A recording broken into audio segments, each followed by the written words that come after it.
This is the Honor 6X, one of the first new smartphones of 2017, and if it's to set the tone for the year to come, we're going to be talking a lot about value.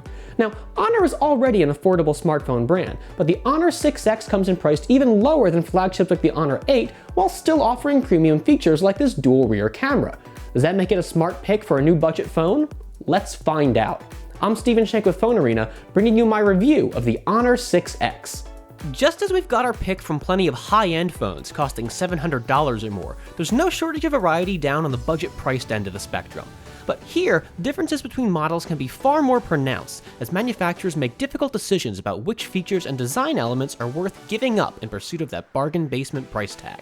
The Honor 6X isn't the cheapest budget phone around, going for about $250, nor the most full-featured, but it does strike a nice balance between all of these trade-offs, arriving with a decent feature set, adequate performance, solid battery life, and even a bell and/or whistle to help it stand out that much more from the rest of the low-price pack. The 6X looks and feels like a phone that would be right at home in a higher price bracket, with an attractive body featuring a smoothly sloping metal back.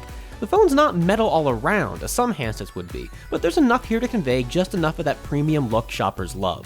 Honor gives the phone a headphone jack up top, right side volume rocker and power button placement, a hybrid dual SIM tray over on the left, and a rear edge speaker beside the phone's micro USB port. Yeah, we know, micro USB. Some users won't care at all about the lack of reversible USB Type-C, but this is 2017 already, and micro USB is quickly becoming the exception rather than the rule. Clearly, budget phones still need some time to catch up. Rather than dwell on that bottom edge, we're turning our attention back to the phone's rear panel, where you'll find the Honor 6X's dual camera. This is a 12-megapixel, 2-megapixel pair, and while we'll talk about the camera performance in just a little bit, the implementation here certainly looks nice enough aesthetically. It may not be the Honor 8's impressively flush design, but the camera bump here is still pretty minimal. Below that, we've got the Honor 6X's fingerprint scanner, and while such components are a dime a dozen these days, the 6X's works really well, with blink and you'll miss it unlock speeds and really consistently reliable accuracy. Around front, the 6X's face is dominated by its big 5.5-inch 1080 by 1920 LCD screen. Considering the price point we're working with, the lack of Quad HD is nothing unexpected, and honestly, Full HD looks plenty sharp here. Color reproduction is decent, and software controls for tweaking white balance help users get the perfect look they crave. But the real star here is screen brightness, fighting admirably against even direct sunlight, with output that rivals many flagship displays. Of course, this isn't a flagship, and that means we're not going to find some top-of-the-line processor powering the Honor 6X. Instead, we get Huawei's Kirin 655 chip. If you're just looking at benchmarks, the 6X doesn't do too badly at all. It's faster than the Moto G4 phones and even the ZTE Axon 7 Mini, but it is slightly slower than Huawei's Nova handsets. Then again, those are both quite a bit more expensive. The more important consideration is that the Honor 6X really feels quite spry in day-to-day operation. Common tasks like web browsing are smooth and largely stutter-free, thanks to the help of the Kirin 655's 8 processing cores. Honor pairs that chip with 6 gigs of RAM, again, a nice figure for a phone in this price range, and one that doesn't skimp too severely. And while the phone only comes in one storage configuration, that 32GB base level is all kinds of adequate. Even if you intend to go crazy with local media storage, a hybrid SIM tray lets you pop in a microSD card and push that limit as high as you please, or at least as large as currently available microSD cards allow. If you're not using that microSD card support, the Honor 6X allows for dual SIM cards, and as Honor is now targeting the US market with its handsets, that means plenty of support for AT&T and T-Mobile LTE bands.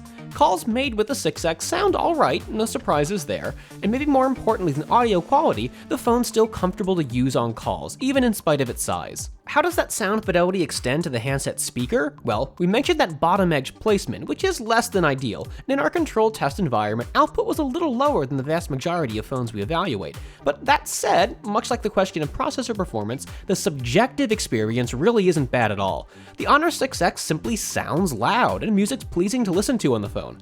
Frequency response could use a little bit more bass, sure, but it's a solid effort for a budget device. Honor's sticking with the venerable headphone jack for now, so you can always plug in your favorite pair if the speaker's not quite doing it for you, but you may want to stick to smaller earbuds. Our testing suggests the 6X may not have the power for beefier headsets. Speaking of power, Honor makes a big point about the 6X enjoying battery life that can stretch past 2 days. Is this a realistic assessment? Well, the phone has a 3340 mAh battery, very much a phablet class component, and combined with that Kirin 655 processor, this adds up to a phone that's capable of sipping away at its power reserves for hours and hours on end. In our tests, the phone enjoyed about 10 hours of screen on time, so if you're only periodically checking email or reading tweets, 2+ days of usage looks very possible. Heavier users won't last quite so long, but you still won't be recharging in the middle of the day.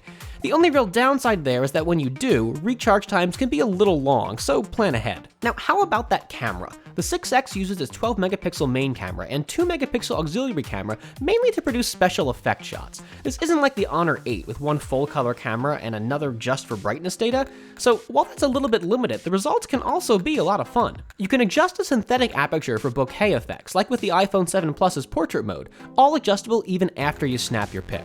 And there are tons of image enhancement effects, including a cool splash mode that turns your shots black and white, and then lets you selectively restore color to one main focal point. Video recording doesn't do anything really special, and there's no 4K support, with 1080p and 720p your only HD options. Still, both of those work quite well, and audio recording is particularly impressive. Finally, there's the phone's software. EMUI is an Android skin we're well familiar with by now, and while some aspects of its layout may take some adjustment and others require tweaking before they start feeling really familiar, we like it directly because of how much customization it offers. There's a minor bit of bloat in the form of pre-installed apps, but most of it's tastefully tucked away in desktop subfolders. The most regrettable part is that the Honor 6X doesn't ship with EMUI 5.0 and Android Nougat, which will have to arrive as an update a little bit later this year. The Honor 6X does a lot well for a budget phone. Its design is tasteful, performance is totally adequate for the hardware's intended usage, and we especially enjoyed the battery life.